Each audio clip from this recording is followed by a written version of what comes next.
Hi, I'm Elizabeth, and this video is about how to make sourdough bread from a homemade starter. This is my starter. I started it almost a month ago now, and I've been feeding it every day with a 1:1:1 ratio, and I have another video up that shows you how to do that. It's pretty bubbly right now. I fed this about 12 hours ago. And that's what you want to do, somewhere between 12 and 18 hours before you're ready to start your dough. You want to feed your starter because you don't want it to have just been fed. You want your yeast to be hungry and ready to leaven your bread. We are going to be measuring everything in grams on a gram scale, and I very highly recommend that you do that. It just makes the process so much easier, and you know that your amounts are correct. The amounts that I'm going to be giving you are the amounts for a regular size recipe of this bread. But when you see me make it, it's going to look like more dough than you'll wind up with if you use the amounts that I'm going to list in the comments, because I have 9 children and I make really big loaves of bread. So we are going to start off with the flour. I'm using just a regular all-purpose flour that I've mixed half and half with bread flour. This is King Arthur flour. I've just had really good luck with their flour, and I like that they don't use certain pesticides and things on their wheat. So that's the one I try to get. But if you don't have that, go for just a bread flour. You do want a flour that's fairly high in protein content, because it'll make your loaf, you'll get a better texture from it. We'll put it that way. So I have my little cheat sheet with the number of grams that I'm using. So you're going to start with 520 grams of flour. I'm just going to scoop it in there, and I'm probably going to make a really, really big mess, which is totally fine.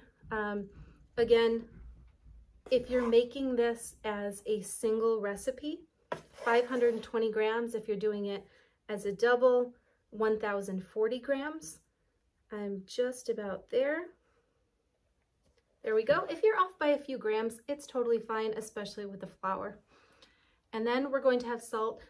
This is the brand Real Salt. This is my favorite salt to use. It's actually mined in Utah, which I've been to Utah. I've seen like the salt flats, and it's pink colored. It has a lot of minerals and stuff in it, and I just like that it's from the United States. We're an American military family, and I like to buy things that are made in the United States from smaller companies when I can.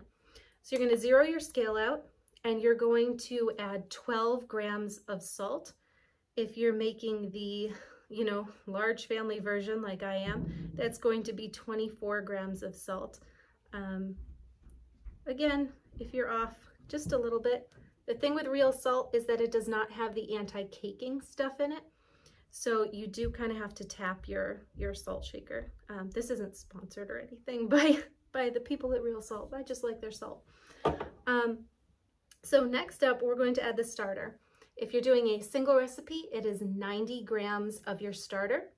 I'm doubling it, so I'm putting in 180. Better zero out my scale first. And if you have a starter, you might need to double, like separate your starter rather than have any that you discard. You're going to, want to, instead of discarding it, separate what you would normally discard into another container, and then feed both containers, and then you'll have twice the amount, and you'll have enough for a double loaf like this. We're going to get our water here, and we're going to do 385 grams of water. If you're doubling, 770 grams. And with the starter, some people do add the starter to the water and let it sit for a little bit first. I haven't found that it's necessary, and it's just an extra step that I don't think is needed. But you can do that if you want to. If you find that your starter doesn't really have, you know, the last time you were baking, it didn't really have the oomph that you wanted it to, add a little bit extra. If my starter doesn't seem as lofty as it normally is, I'll go up to about 200 grams of starter for a double loaf, which would be 100 grams for a single loaf. So what we're going to do now is take our big messy spoon. You can do this with a wooden spoon, with a metal spoon like this. I'm actually going to get my my scale out of the way, and you're just going to stir it. The point here is not really to knead this at this point. This recipe has a long fermentation. From start to finish, you're going to need anywhere from 12 to 24 hours to make this bread, and it all depends on how warm your house is. Like I said, we're a military family. We're stationed in Canada right now, and living on the Canadian prairies in February. You can imagine our house is kind of chilly, even with the heat on. We're used to it. It doesn't bother us, but it does mean that bread takes a really long time to rise. If I have, you know, regular bread that I'm making, I either use the proof cycle in my oven, or I get out my big boxy food dehydrator and I use the bread proof setting on that. With this being a sourdough, I don't want to do that because I actually want it to ferment for a long time, and that's going to develop that sour flavor that I'm looking for. If you prefer it to be less sour, make sure that your yeast is very hungry. You know, you might want to wait 18 or even 24 hours since you last fed your yeast. If you want it more sour, you can use the yeast maybe just a few hours after you fed it. And this is getting pretty good. You can see all we want to do at this stage is to incorporate all the ingredients. That's all we're doing. We're not really kneading this or anything. Our next steps, I'm just going to kind of explain them to you before we go through them. We're going to let this sit for 15 minutes with a damp towel on top of it. And that's going to allow the flour to hydrate thoroughly. And once we've done that 15-minute rest, we're going to come back and we're going to knead it in the bowl. It's going to be pretty sticky and a pretty wet dough. We're going to kind of turn it over on itself for about 30 seconds to a minute, again in the bowl. Cover it again, come back 15 minutes later, knead it again, and then we're going to let it sit and do its long ferment. I'm going to leave it overnight. It's already the middle of the afternoon. I'll leave it overnight, and then tomorrow morning I'll come back to it and do the next steps. We'll get there. I'll be back in 15 minutes and show you how this looks.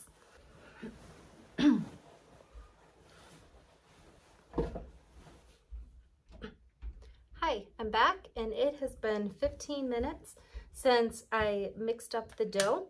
Here's what it looks like. It's a little bit better hydrated, and what we're going to do here, I'm going to kind of scoop it, pull it over on itself, and push it down. And I'm going to do that as I rotate the bowl. There's still a little bit of loose flour down there, but that's okay, that'll get worked in. This is a lot easier to mix. If we had tried to, you know, if we had tried to knead this by hand right off the bat, we wouldn't have been able to. That flour needs some time to soak up the water. So I'm going to keep doing this for, like I said, anywhere 30 seconds to a minute. All you're trying to do here is develop the gluten. And I will say, this looks very awkward. This is a lot easier to do when you're standing up at a counter, but I have my my camera set up with the little table, so I'm sitting down right now. 30 seconds to a minute, And then we're going to cover it again with that damp towel. Going to wait another 15 minutes and come back to it, and we're going to do this exact same thing all over again. If you find that after making this recipe that your bread doesn't really have like the spring to it that you want, it doesn't have a lot of bubbles or anything, one thing you can do is come back and do this more times, you know, waiting 15 minutes in between, coming back and kneading it again. But I only do it twice and it seems to work pretty well. So I'm just about done here. It's coming together a bit more. All of the flour is absorbed. Here's how it's going to look. And we're just going to cover it with a damp towel and set our timer for 15 minutes. Okay, so it's been another 15 minutes since I did the first kneading on this. Here's how it looks right now. And we're just going to do the exact same thing again. And this is going to develop the gluten. Again, 30 seconds to a minute to do this. Sorry, my table is shaking around a bit. But that's all you need. Because this has a long rise, you don't have to knead it as much as you would a bread that has a shorter, you know, 1 or 2 hour rise that you're going to make all in the same day. Once I'm done with this, I'm going to cover it up with the towel again. You want to make sure to keep that towel damp or cover it with plastic wrap because it can dry out. I'm going to let this ferment and rise for about 14 hours, but my house is pretty cold, so you're probably not going to need to do it for that long. It should be maybe 8 or 10 hours. You can start this in the morning when you first get up, and then, you know, after feeding your yeast the night before, start your dough in the morning, and then come back to it about 3 hours before you want to eat the bread, and go on to the next step, which is the next thing I'll show you. That'll be tomorrow for me. Here's how it looks after the kneading. I'm going to cover it back up and leave it, make sure the towel stays damp, and that's all you have to do. Leave this overnight and be back tomorrow. Okay, so I have had the dough fermenting overnight. This went about 20 hours, which was longer than I thought I was going to let it ferment, but it's fine. It's a little overproofed, as you can tell by how like how wobbly it is, but that's okay. We're going to punch it down. You can see it has a lot of loft, a lot of bubbles, and we're going to do the same thing that we did yesterday, which is just sort of knead it in the bowl for about 30 seconds. And we only have a couple more steps to go to get this sourdough done. After we knead it, I'm going to put it into a floured, lined proofing basket. If you don't have a proofing basket, you can use an oiled bowl. That'll work just fine. I'm gonna move that towel over. And then you're going to leave it. Originally, the recipe this is based on, it's said to put it right in the refrigerator, but I find that I get more loft if I leave it on the counter for a couple hours, or in a proofing box, or a slightly warm oven if you can set that up. You do that for about an hour and then put it in the refrigerator for a couple hours. Putting it in the refrigerator will give you better oven spring when you do bake it. And that's why we do that. We're just about good here. I'm gonna dump this into the proofing basket. And I'm going to flour the top. This is just some bread flour. I'm gonna re-dampen the towel and put it on top of there, leave it out on the counter for a little bit to give it another rise. And then we will put this in the refrigerator for about 2 hours to cool it down. And then we're going to be putting it into a preheated Dutch oven. When you put it in the refrigerator, I like to set a timer for an hour, and then for the second hour, I preheat my oven. Most recipes tell you that you need about an hour of preheating. You really don't. You only need about 30 minutes. but you do need the Dutch oven to be in the oven preheating while the oven itself is preheating. I like to have it a little lower down in the oven, not the very bottom rack, but one up. And I will come back once it is coming out of the refrigerator. Okay, so I have my oven preheated to 450 degrees. It's been going for about half an hour, so it's very hot. And I have the covered Dutch oven with its lid in there. I'm going to set this aside,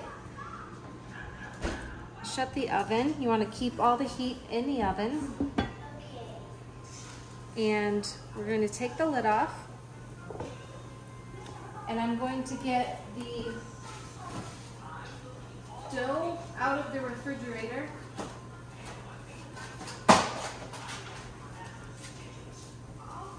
So I've got my dough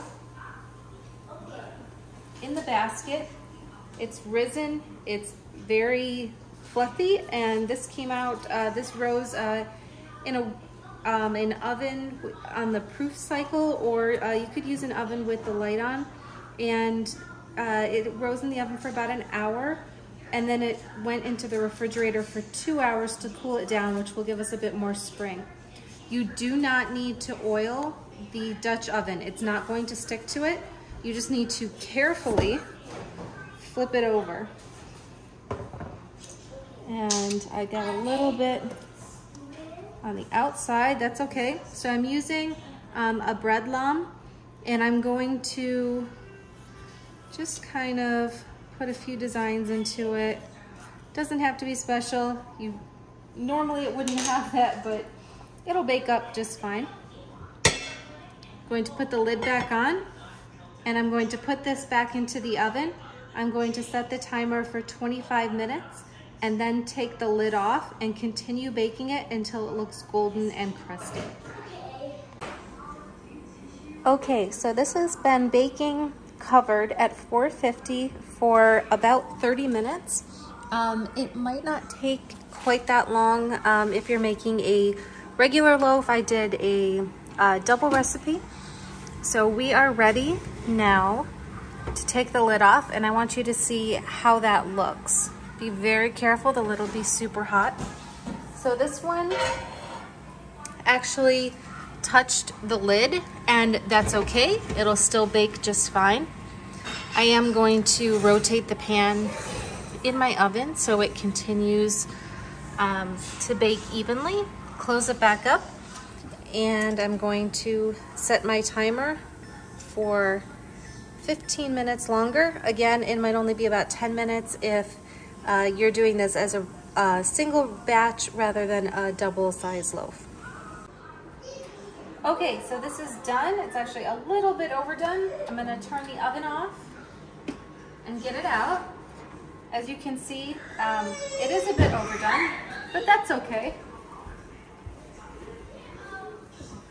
Got it over here. I'm going to loosen it up from the pan and then put it onto a rack, and we're gonna let it cool for about an hour before we cut into this, and I'll show you that in a minute. So the bread's been out for about an hour. It's cooled down, and we are ready to cut it. You can see it is a little bit overdone. It got a little burned on the top. The bottom isn't too bad. And this is the double loaf of bread. If you make the regular recipe, it's going to be about half this size. We're gonna slice this up and show you what that looks like. All right, the sourdough is all done. I sliced it up. You can see and hear that it is a very crusty sort of a bread. It has a nice crumb, meaning it's nice and soft and chewy. This is what one half of it looks like.